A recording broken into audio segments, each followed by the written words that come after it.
This is Antoinette Bonnie Candia-Bailey. She was the Vice President of Student Affairs at Lincoln University in Missouri. Lincoln is an HBCU. That means Historically Black College and University, and it's located in Jefferson City. She died by suicide last Monday, and some alumni are saying that racism was to blame. We're going to talk about her case and learn something about how universities operate. Hello out there. I am trying to get through. With cold, blunt analysis, cradled in the warmth of reasoning, it's time for Johnny Walker Dread to straighten you out on a thing or two. Emanating all the way from exciting Las Vegas, Oklahoma, it's the Johnny Walker Dread Show. Herbert Kitchen remembers seeing Dr. Bonnie Candia-Bailey at Lincoln University's homecoming. She was just the epitome of hospitality and generosity. I spoke with 3 alumni today, Kitchen, Nell Cheatham, and Earl Wheatfall Sr., about Bailey's death and the fallout involving President John Moseley. Kitchen and Cheatham say they spoke with Bailey on January 6th. And by the way, you may notice that the president is white. And yeah, that's going to play a big role in the argumentation that's going to come out of this. And before you say, well, wait a minute, it's an all-black school being headed by a white person? No, this school is historically a black college. However, blacks only make up about 44% of the student body. 2 days before she died by suicide, Bailey shared with them many concerns over Moseley's performance, calling him controlling and unwilling to take input. Gee, that sounds like a college president, all right. Bailey said she even asked for time off through the Family Medical Leave Act due to stress and anxiety, but didn't get it. Okay, so she's only been on the job for 6 months. She's claiming anxiety and depression, so she's asking for leave so that she can go home and be paid without having to do any work. Gee, what a terrible life. Remember, she's only been there for 6 months and she's already wanting to take time off with pay. She even reached out to the board in November about the same issues, but was told the board wouldn't intervene. I lay this situation at the feet of the curators. They should have been aware of what was going on. What's going on? We don't know. We'll find out later that she was accused of ignoring the president's commands to not hire certain employees and disclosing the communications of 2 subordinates that were supposed to be confidential. And yes, you could be fired for that. Now, those are the accusations, but we have no evidence to the contrary. And as long as it went on. The bullying, the harassment that she went through was just too much. You don't know that. You don't even know if she was being harassed. You're taking her word for it. Lincoln University Board President Victor Pasley says a third party will now come in and review the situation. And they're going to be paid for that as well. Student tuitions are nothing to these people. He says the board wants to make sure worker mental health is a top priority and that Moseley would be taking a paid leave of absence while it goes on. But yeah, employees' mental health is of such big concern here, but apparently the 2 subordinates that had filed a grievance against Bonnie, they don't matter. But the group says they fear the outside review is just to cover up the problems. I see them setting this up to gaslight everybody, and that they're going to eventually find a way to reestablish him in that position. Well, you have no evidence right now to suggest he should be fired, as we will see. I mean, all we have is one letter that she wrote to him complaining about his treatment of her. But she's no longer with us, so she cannot testify against him. So are we expected to really just take her word for it and fire a guy based on that? It's going to break loose, Luke, if he is not off, if he's not removed from that campus. That's right. They want him removed from the campus, and I'm telling you, it's because he's white. And by the way, his previous haunt was at another HBCU, so this school is his second HBCU. Not sure if that means much. Okay, let's go on and do some reading. Okay, it reads, A historically black college and university is mourning the death of one of its former administrators, and some alumni say racism was at play and the institution's president is to blame. Antoinette Bonnie Candia-Bailey was the vice president of student affairs at Lincoln University of Missouri, an HBCU in Jefferson City. Candia-Bailey, who was black, died by suicide on Monday. According to Sherman Bonds, the president of the Lincoln's National Alumni Association, she'd recently been fired. Okay. We didn't get that from that earlier video, did we?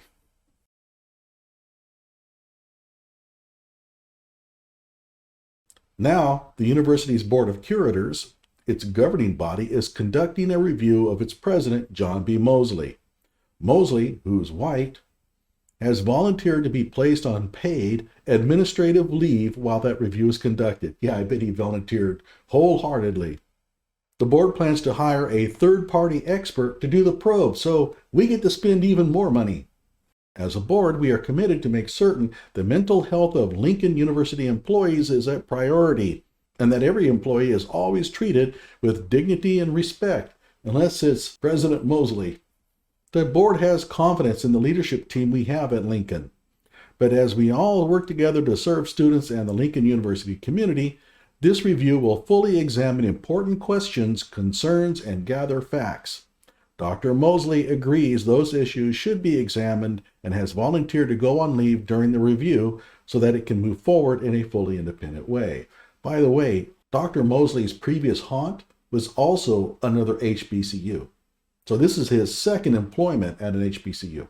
In her email sent in the early hours of January 8, which included in it previous email threads, Candia-Bailey referenced her mental health struggles and accused Moseley of intentionally harassing and bullying her. Now, maybe that happened. I mean, I'm not saying it didn't, but at this point, I'm not sure I have enough information here to judge whether Moseley was in the wrong or not.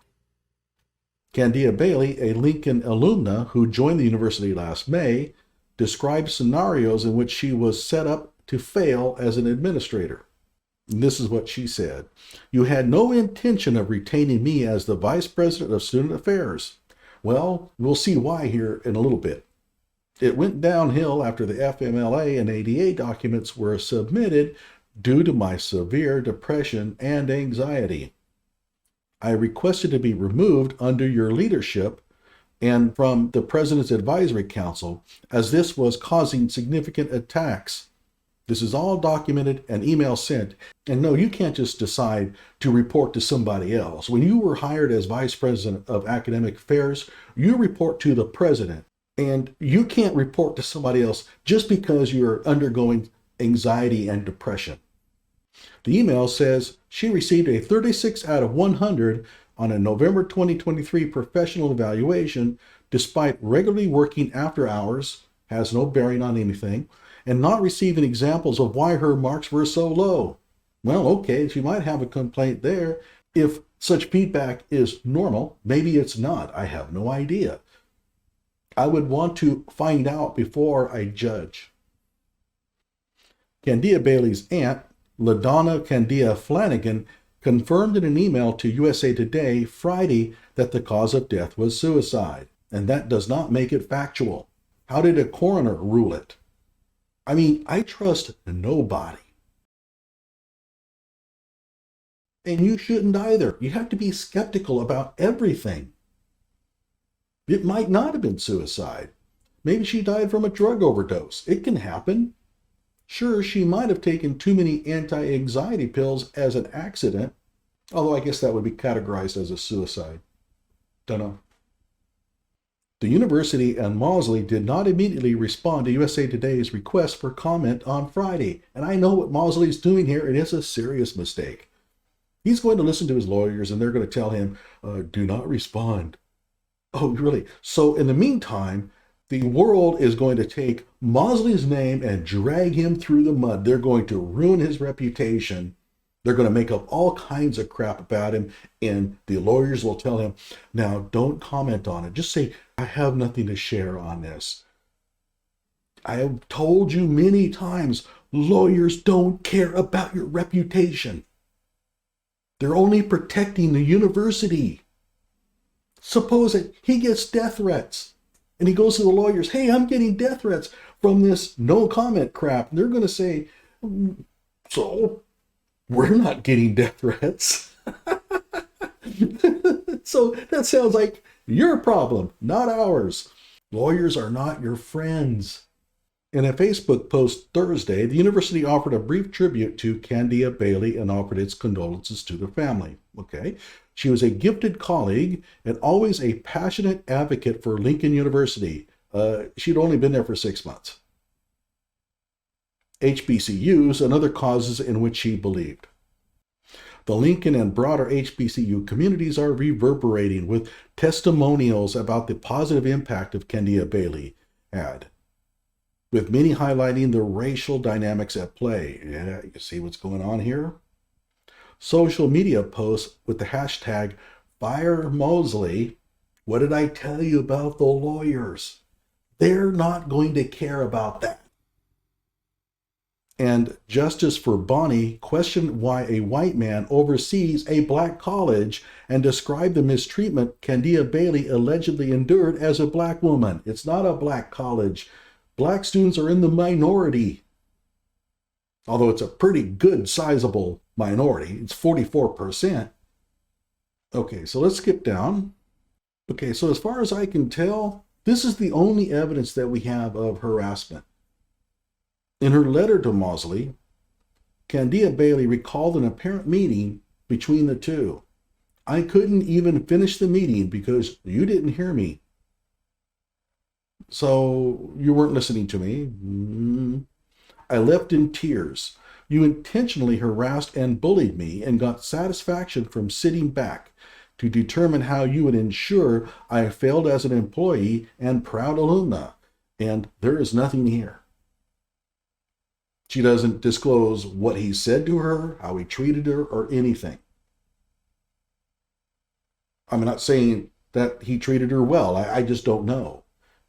I'm certainly not going to fire somebody over this because this is just an anecdote. And she's not around to testify against him. So are we just supposed to just take her word for it? Okay, so this passage explains why Moseley fired her. Now, this is Moseley's take, okay? As far as I know, this has not gone under any sort of due process because as a vice president, I'm not sure she can. But at any rate, Candia-Bailey began working at Lincoln University in May 2023. She received a termination letter on January 3rd. The letter stated that she was terminated for cause, including allegations of insubordination. Now that's kind of important.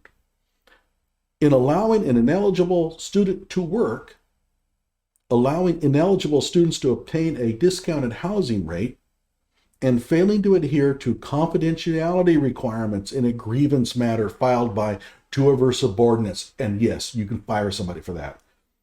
Now, you might think, well, wait a minute. What about allowing an ineligible student to work? That doesn't seem all that serious. But keep in mind, it says, including allegations of insubordination. In other words, she was told not to do it, but she did it anyway. Or at least that's the way I read it. But the big problem is disclosing confidential communication in a grievance matter filed by two of her subordinates. So she had a couple working for her. They filed a grievance and she told people about what they said and she wasn't supposed to. And yeah, depending on the context, that is a fireable offense.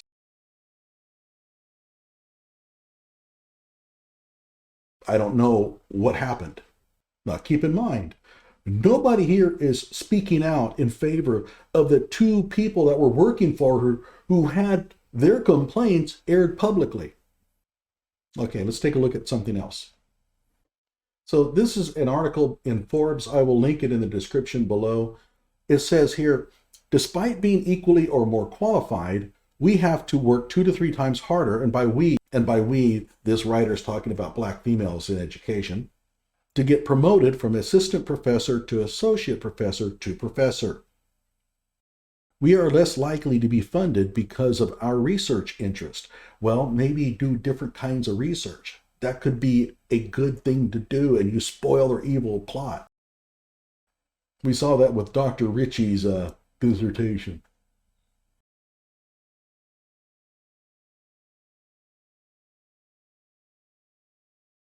We are less likely to be funded because of our research interest.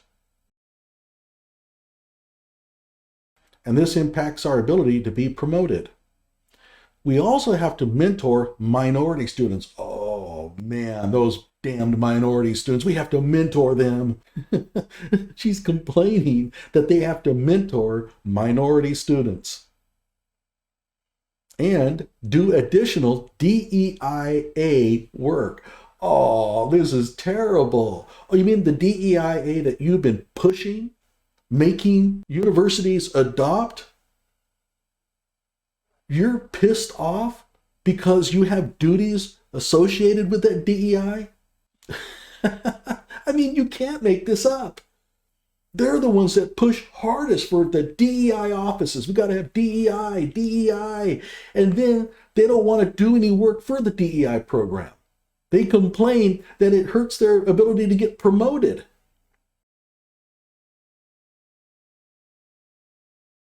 Which isn't counted as part of our promotional package, yet adds to the minority tax that leads to burnout.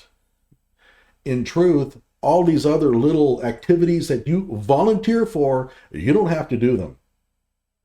You do them because you're interested in doing it, and then you turn around and complain that it hurts your ability to get promoted because of the time you spend on it. Don't hand me that crap. If you want DEI, then get in there and work with DEI. But what they really want is the university to scrape up more money to hire more people to do that work. Well, again, I don't know if Moseley was out of line here or not. Maybe he did treat her pretty badly. Maybe he treated her badly because she was black and female. I have no way of knowing. Nothing that I have read indicates that such is the case. We just don't have any evidence. But that doesn't stop people from claiming that it's racism. So the Fire Moseley hashtag has been created on the thinnest of evidence. And that just seems to be the way it goes now. Like my video, subscribe to my channel.